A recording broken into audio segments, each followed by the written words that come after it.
Welcome back. I'm Larry. So tonight we're going to be working on my 351 Cleveland again.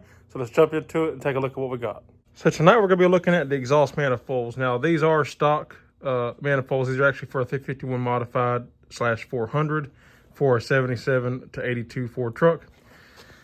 And what I want to be doing is cleaning up these ports in here and get some of this rough casting out. We're going to take the gasket and we're going to match this up to the cylinder head to make sure that our ports are the same size. And if so, we're going to put it up here and trace around the holes. Anyway, it's hard to do this one-handed, but anyway, trace around the holes and then trim away any material to open these ports that are bigger to more port match it to the head. Actually make these a little bit bigger than the holes in the head. And the reason for that is because the flow is coming out of the head and hitting this. I'd rather have this hole a little bit bigger than the hole in the cylinder head, because these bolt holes are not exactly the perfect size, so they have a little bit of a wiggle room when you're bolting them up. And if they're just a little bit bigger than the port in the head, no matter where you bolt them up, it'll clear. Whenever the exhaust gases are being forced out, it'll go through the hole without any restriction. So we're gonna clean these up. And just to show you, I've already done this side. So this is how it's gonna look when we get done. So you can see how, now you can't get these perfect. We're dealing with cast iron here, and you gotta be careful because some of these, the thicknesses are not super thick. So you gotta be careful about how much material you take off. Like this bump here is because of a recess where the bolt is in here. So you can't take so much away before you're left with nothing. But you can see that just the little bit of time that I probably spent about an hour on this side here, going through each one and cleaning up each one like that. You can see they're all smooth now, as the best they can be. Now, you can't get way down deep in there. I don't have a tool long enough to reach way down deep in there. But it really wasn't my main concern. My main concern was opening these ports up and kind of somewhat tapering them. You see, I kind of ever so slightly beveled them or chamfered them, on the edges, just to help give them that easier flow, easier transition from the cylinder head into the exhaust manifold. And I did each one like that, So when we put the gasket up there, again, hard to do this one-handed, but you can see how the ports match up now. And that's what we want to find. So that's what we're looking for. And that just creates an easier flow in doing it. And this is when you take and make the best or make the most of your stock parts is what we're essentially doing here. I also looked up in here. There weren't a whole lot to do in here. I just cleaned up if there's any rough casting kind of blocking the hole. Not really blocking it, but protrude. I tried to smooth it out as the best I could. But my main concern, like I said, was these ports here coming in out of the cylinder head into the exhaust manifold. Essentially what we want to do is, and I know it's good because I've already checked it, but just to show you, we want to take our exhaust manifold gasket, which I don't use gaskets installing cast iron manifolds. We'll talk about that later. But we want to use the gasket as a reference. You want to line up all your bolt holes as best you can. And we're checking to see how the ports in the gasket match up to the hole in the cylinder. And you see, it's pretty well spot on. If we look at these two holes, they're almost perfect. So this is why if we use the gasket as a template, you can see it's slightly larger than the head already. And then if we make the exhaust manifold the same size as the gasket or slightly a little bit larger, we'll have a nice easy transition from the head into the manifold. And it's like that on each one. So that's good. That's what we're looking for. It's almost an exact port match. Like I said, the gasket's a little bit bigger, which is even better. So it's perfect to use for this application. And one more thing I wanted to show is that I didn't do any port matching on these cylinder heads at all. These have a very nice clean radius. I mean, yes, you could open these up a little bit more, but they're really smooth in here and they have a really nice casting. So luckily I don't have to really do anything with these. They look very good the way they are. All right, so essentially what we're gonna do, like I said, the bolt holes in these manifolds are not exact. You see how much bigger this one is? And then you get over here, this is like the perfect size. So I noticed it's the same thing on the other manifold as well. So what I did is all you can really do is what I'll do, since this hole is almost the perfect size, is I'll make sure it is lined up as dead even as possible. Then the rest of them you just want to go through and make sure that they look, you know, pretty even. And once you got them all pretty even, we can go through with a Sharpie and just mark around each port to see about how much material we're gonna have to take off. I said these actually don't seem that bad, so I won't have to take much off of these. These won't take nearly as long to work over, which is good.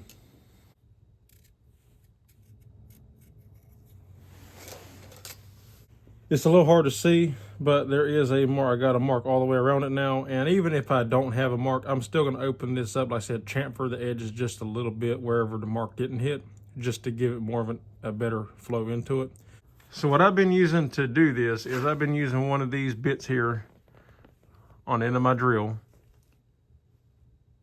And it works very well. It makes quick work of this. It really shaves down this cast iron really quick. As a matter of fact, if you're not careful, and this one's actually kind of old. If I had a newer one, it'd be even faster, but because you can see it's got some chips and all in it from where it's been used before, but it still does the job. But if you had a new one, it would really take it down. You have to be really careful about how much you're taking off because it will go through it pretty quick. So I recommend doing a little bit at a time and then check it. Do a little bit, check it, and just work your way as you do it. So like for this one here, I'm gonna start by opening up these holes to the Sharpie mark so I can get rid of that Sharpie line and then see, then I can work inside here and clean this up. But I like to start with the hole first.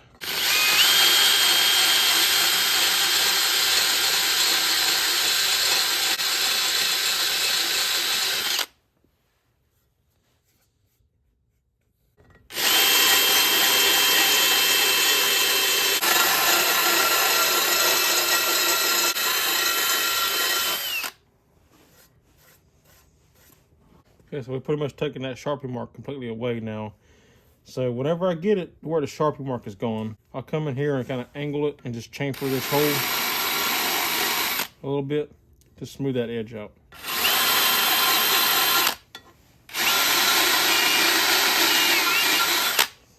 Just like so. You don't want to go excessive, but just a little bit is all you need. Just so you take that sharp edge off here, like this one's got a real sharp edge still. Now that one's nice and smooth.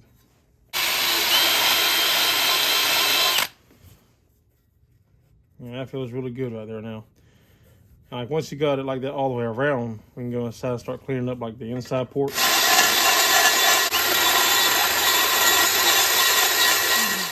That's how you do. Just do a little bit, check it with your finger. Feel how smooth it is. Like I said, you'll know. Like you can go to another port and how rough that casting is. And come over here, it's like, okay, that's a whole lot different right there. And you can already see just in this little bit of time we spent, this port is already opened up larger than this one.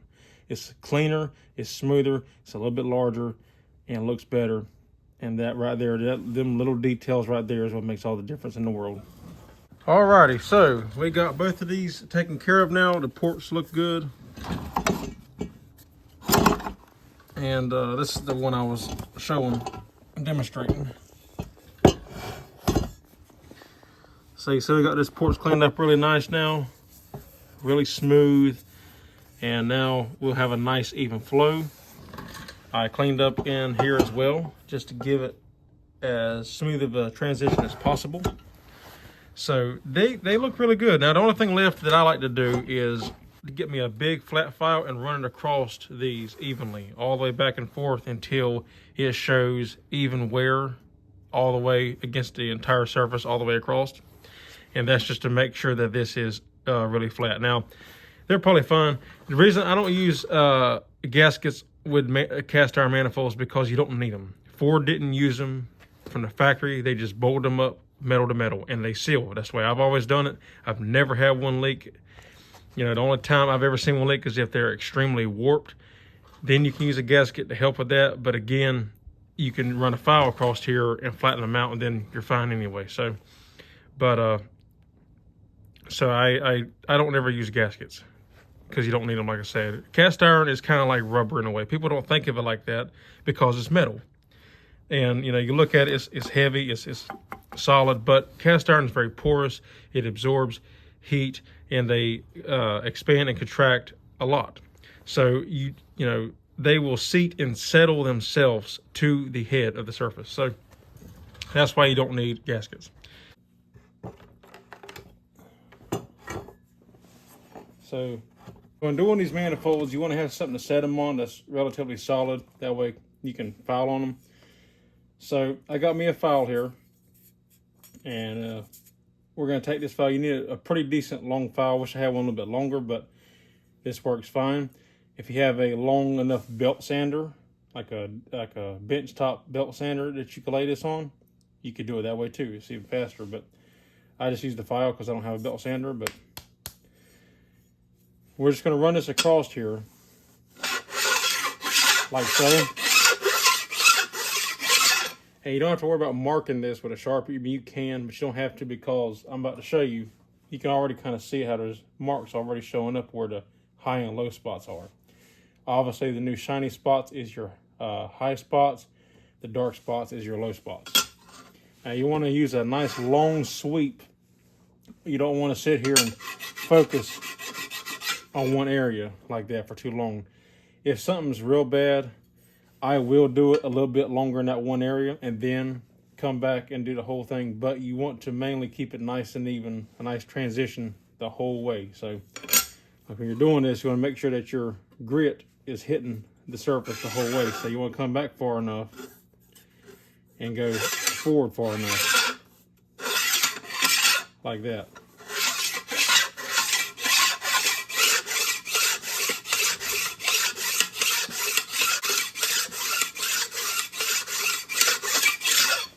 All right, just a little bit of time, you can see now we have shiny spots here. It's dull here.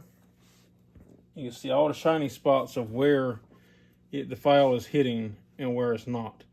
And so the goal with this is to make this entire surface look like the shiny spots, because you want this as flat and as true and even as possible. So when you bolt this to the head, you have a nice solid surface, because you could see how, like, this is shiny, so this would seal, but you get up here where this real dark area is and it might not seal there.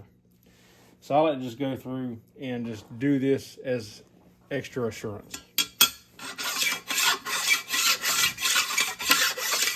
You want to make sure as you're doing this, you're going up and down and back and forth to keep it as even as possible. And I gotta tell you, this is the worst one, because this one is pretty silver, got a little bit of darkening right here, a little bit of darkening right here and here, and this one's got it up here, but this one is still like almost all the way around. You got a little bit of shininess here, but it's real dark right there and up here. So these two are the worst ones, obviously, that one being the worst. So we're going to have to file on this for a good minute to get it true and even. So, and again, the reason why you want to use a long sweep is so you get them all even, because if you focus on like this one area here, right? If I was to sit here and do this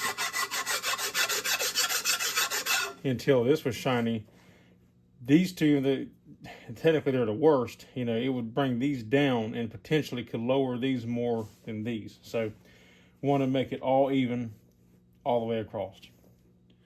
So I'm going to work on these some, and then we'll come back when I get it close, because I'm going to have to file these for a good minute. Okay, so just a little update. I filed on these for a good, I don't know, couple minutes, 2-3 minutes or so.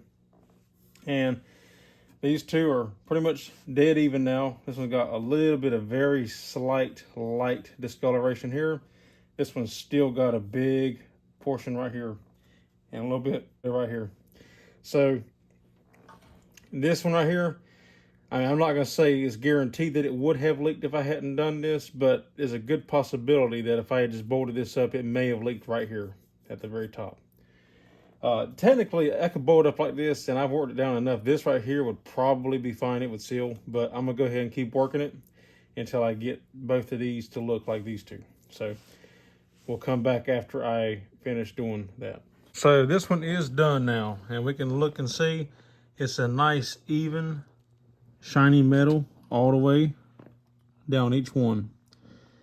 So that's important to do that, to get a nice, true, like I said, flat, even seal. So I said, this here was really bad. I must have filed this thing for about 10 to 15 minutes total. You know, this one here was really bad, but I finally got it down smooth like the rest of them, just going back and forth. So, and I can guarantee you that if you do this, you do not need gaskets to mount it to your heads, and they will seal perfectly. Okay, so another thing, now we got our surfaces trued, another thing I want to do is I'm gonna try something new to prep these to help prevent them from rusting. So something I've never done before, but we're gonna give it a shot and see how it works. First, we need to blow out all this dust that's collected in here.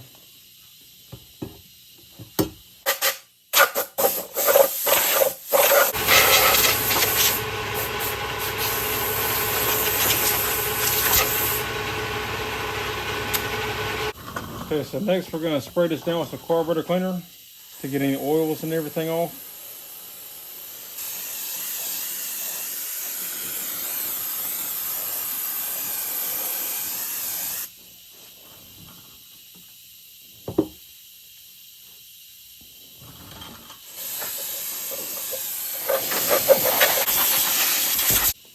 All right, so the next step is we're going to do what I call sweating the cast iron. Cast iron is very porous, so we're going to heat it to wick away any moisture that's in the cast iron, so our application will stick and hold better.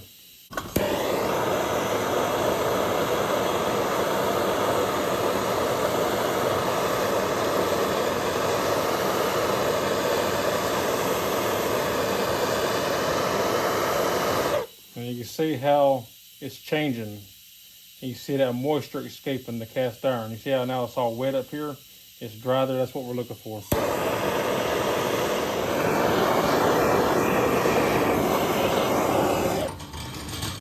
All right, so what we're gonna be using to coat this is some dry graphite lubricant.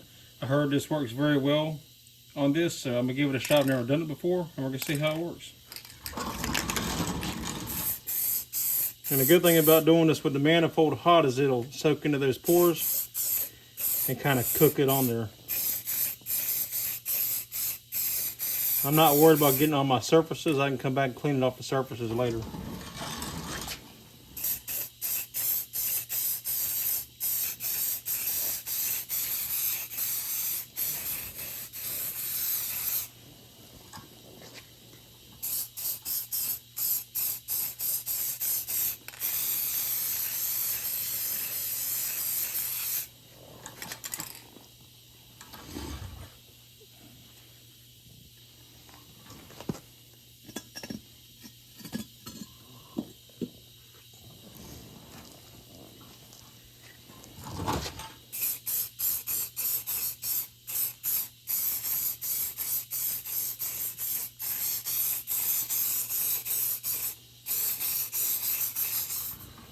And I gotta say, what I like about this is that it really does give it like a true cast iron, like a bare cast iron look.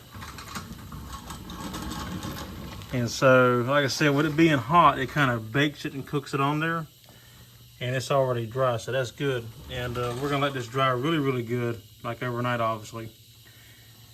But that looks very good. If this will last, like I'm hoping it will, this is a pretty cheap and easy way to do it. And from what I hear, this lasts a long time, but if you ever need to touch it up, it's as easy as getting you some more dry graphite lubricant, spray it on there, and then you can wipe it, or you can do it with a hot, crank the vehicle up, spray it on there a little bit, it'll soak in, and it refreshes it. So yeah, I'm happy to see how this turns out and see if it actually works and if it lasts. If it don't, it is what it is. If it don't last but a little bit, I don't really have nothing to lose. It was worth a try. All right, so I got those exhaust manifolds done. They are looking beautiful now. So that is how you go through and do that. And this is all about making the most out of stock parts, right? Because yes, I know, I could just order headers, right? They make long tube headers for the 351M and 400 for the 77 to 82 Ford trucks. I could have went long tubes if I wanted to. I don't want long tube headers in the truck. Supposedly you could use shorty headers for like a 71 to 73 or 4 Mustang, apparently with 351 Cleveland. I've heard they work, apparently. I just didn't want headers. I just don't want them on the truck, you know. When it comes to like my fastback, I have headers, I run it, but on the trucks, I like to keep them mostly stock as much as possible. So I like to keep them original, either from the factory or for the era of which they came. So, and that's just my personal preference. So it's all about making the most out of your stock parts and doing this little bit of extra work to them. You know, will they flow as good as headers? Well, no, of course not. But they will improve overall performance of what they could have been or what they would have been if I hadn't touched them at all. So, you know, you can do these little things and it will make a big difference in the big picture. So I hope you enjoyed the video. I hope you maybe learned something, give you some ideas. And if you like the video, give me a thumbs up. I'd appreciate it. If you're not subscribed, consider subscribing. If you have any questions, comments, or concerns, leave them in the drop box down below. So that's all there is for this one. Until next time, I'll see you on the next one. Take care.